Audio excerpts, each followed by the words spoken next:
So, while we're waiting to spawn in, oh, look at that. Vulcan's pretty quick. I've actually been really impressed with the load times on BeamNG.drive. The lag when I'm hitting the escape button is a little bit aggravating, or can I just not see the menu? Oh, no, it's just fogged. Hello. Oh, it's probably because I'm not in the tab. Yeah, that's a little better. Alright, folks. Welcome back. It's been so long since I've been on YouTube. It's been almost 4 years, actually. But I'm really hoping to come back with some new people, hopefully. We're going to try to bring a few of the TikTok audience over. If this is your first time, like, hearing what I sound like and what I talk like, then I'm sorry, frankly. But, yeah. So, let's get this vehicle set up and let's go for a drive and let's tell some deviant middle school stories, because why not? There's nothing better to do than mess around in BeamNG.drive right now. I have finals on Monday.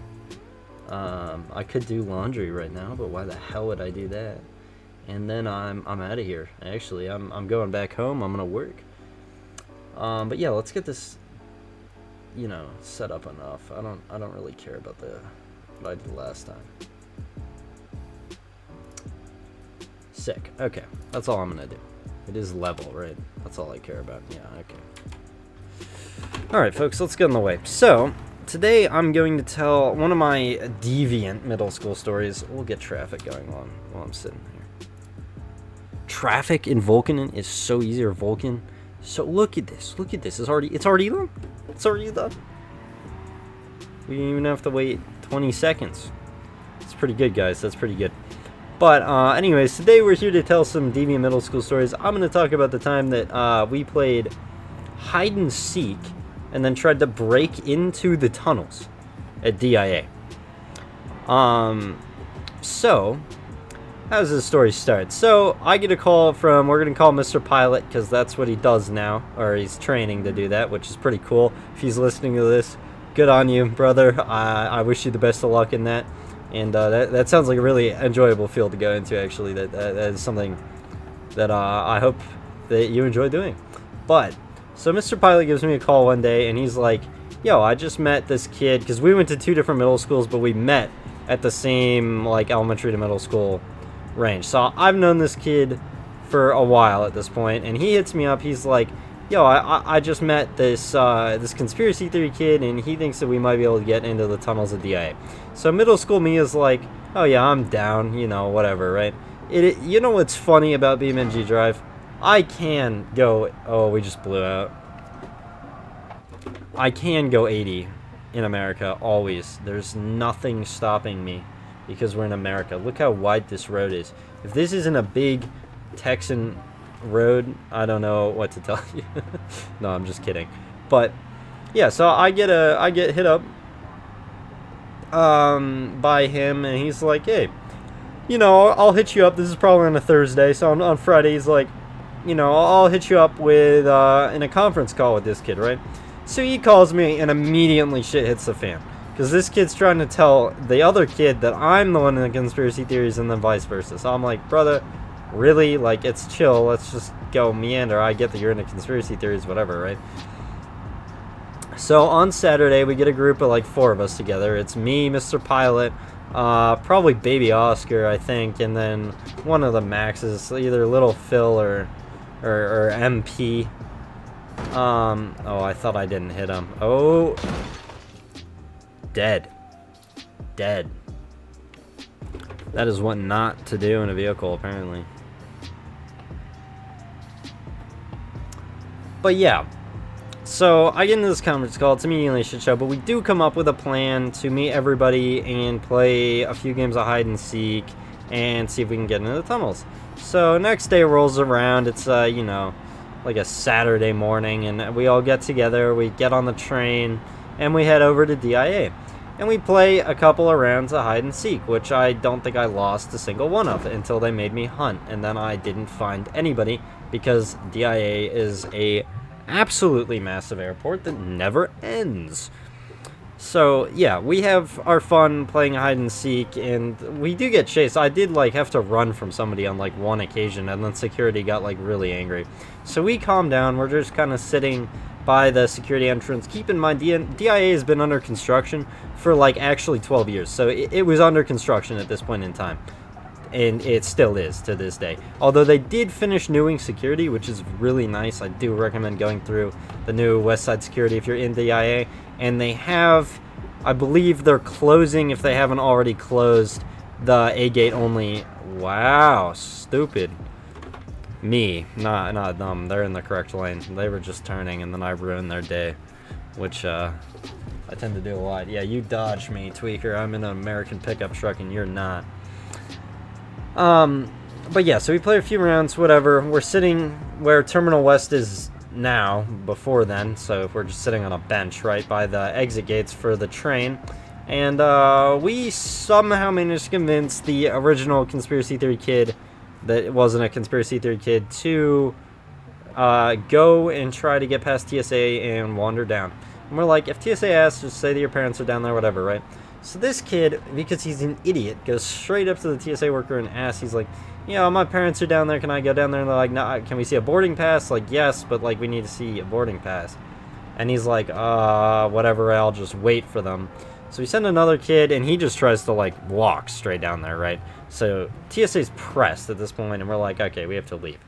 So, whatever. That's about my story for DIA. But we head back, and we go to a little subdivision called Northfield next to the train station we had to get off at, and we just mess around there for a little bit. We probably went to Culture Street back before it got robbed to bankruptcy, I guess. Because they're not there anymore. You cannot go to that Culture Street. I think somebody took like the entire Supreme like Ducky, if you know what type of boat that is. Like, they had a Supreme Ducky. A bunch of hooligans broke in there and took that and like a shit ton of Yeezys. I think there's a photo somewhere of someone running out with the Ducky, and it's so funny. But that's besides the point. So anyways, we're in Northfield for a little bit, just fucking around. I think we probably got frozen yogurt or something, and then we're like, okay, we should head back, right? So we start wandering back on over to where we all live, or at least the few of us that did, because I'm pretty sure it was MP, because he used to live over in Northfield, and he left us. So it was just me, Mr. Pilot, Conspiracy Theory Boy, and maybe Lil Oscar, I can't really remember. But I start hearing this fire truck get closer and closer, and I'm like, okay, whatever, right? There's a main road next to us. We're on kind of this dirt path that goes back to the bike trail. I'm like, okay, there's no way they're here, right? And then I start, you know, hearing some weird things happen. So I turn around, and there is, in fact, a fire truck about 20 feet behind my ass. So I go ahead and get the fuck out of its way, as you do, because it's a goddamn fire truck coming at you with its lights and sirens on.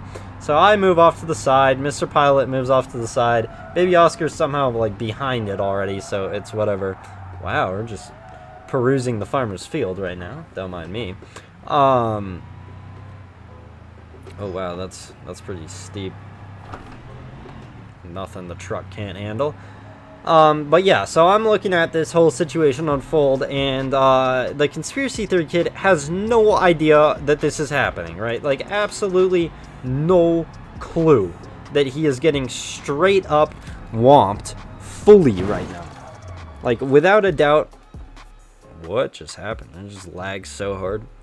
Oh, I must have rear-ended somebody. But yeah, just straight up, like, the fire truck just appears out of nowhere for this kid, right? And they start blaring the air horn, so this kid, like, jumps off his bike, like, full on, like, just hops up off his bike and does whatever he's gonna do, right? So yeah, I don't really know what else to say, other than he was scared shitless, and it was really funny because he was scared shitless. So we're all laughing about this after the fire truck goes by, whatever. We wind up, you know, going onto the path, going home. And then later that evening, I get a call again from Mr. Pilot to go hang out with this girl that we knew named Miss Lindine. And now Miss Lindine, I don't think that she was really into this kid, but this kid really was trying to, you know, do what males do and talk to the female. But yeah. So I'm just chilling there, right? I'm basically third wheeling, but not really because they don't date, whatever, right? But I'm pretty chill with this girl, whatever. So we go back to Northfield, and there was a Macy's in Northfield at the time. So we're just messing around in there, waiting for her to show up because she lived in Northfield at the time. And yeah, we start talking with her, and she tells us that she really likes this kid in New York, that she met on Snap, whatever. So somehow, Mr. Pilot convinces this chick to give us this guy's Snap, and we go home for the night. About, 30, 45 minutes after I get home, I get a call from this kid. He's like, okay, we need to fuck with this New York kid. Like, that's unacceptable. Like, I'm trying to, do stuff with this girl. Like, we can't be, I can't be having competition, basically. Especially not 1,800 mile away competition. So I hit up this kid, make sure that he is who we thought he was, which he was. And then we kind of go at this kid. We're like, you know what? Like, this chick's basically taken. Like, you can't be doing that, whatever, right? So, that went over pretty smoothly. He did, in fact, agree to not talk to Miss Lindine, and we did, in fact, piss him off enough to not do it, or scared him off enough. I don't really remember what we said, but we said something pretty devious that we probably shouldn't have been saying.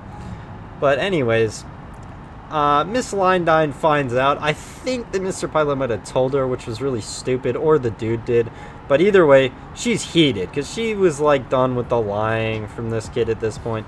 So I'm just there, kind of trying to hold, things together, and it's not happening. She's pretty clearly pissed off. I'm trying to make the situation better, but it's really, I can't really do anything. Like, she's pissed off, and it makes sense why she's pissed off, right? So why should I be mad at her as well? But yeah, so we wound up leaving, and that kind of destroys this relationship in the end. But I did talk to that chick one more time my senior year. Halloween night, actually. I would know, because I was in between two parties. You want a drag race? Yeah, that's what I thought.